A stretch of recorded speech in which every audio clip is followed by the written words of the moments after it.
అందుకని అక్కడికి వెళ్ళేసరికి ఆయన గాంధారీదేవి కృష్ణుడు చూడగానే రెచ్చిపోయింది. మొట్టమొదటి ఎవరు కనపడితే వాడి మీద ఉంటుంది కదా కోపం. నువ్వే కారణం ఎంత, పాండవులు కాదు, నువ్వు భగవంతుడు అంటున్నారు, విశ్వరూపం చూపించావు ఉంటారు, మేము చూసాం సభలో, నువ్వు అంతటి వాడబోయండి, యుద్ధం ఎందుకు. కాబట్టి వీడు కొట్టుకోవడం తప్పు కాదు, ఆయన ఆపకపోవడం తప్పే. అంటే ఇద్దరు దొంగలు కలిసి మేము దొంగతనం చేస్తాం, అది మా సహజం, నువ్వు ఆపచ్చగానే పోలీసు వాడిని అంటే అదేమిటిది, మీరు చేయమని ఎవరు చెప్పారు?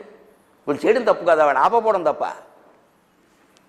ఇది ఆరోపణ. మానవుల ఆరోపణలు ఎలాగే ఉంటాయి. నువ్వు ఆపలేదు, అందుకే నా కొడుకు చనిపోయినట్టే నీకు దిక్కుమాలిన మరణం ఖాయం, నీ వంశమంతా నశించడం ఖాయం అంటే పరమాత్మ చతుర్దశ భువనాలకు అధిపతి కొంగు చాపి అమ్మా నీ శాపాన్ని నేను భరిస్తాను, పాండవులనేమి అనకు అన్నాడు. అది కృష్ణ పరమాత్మ.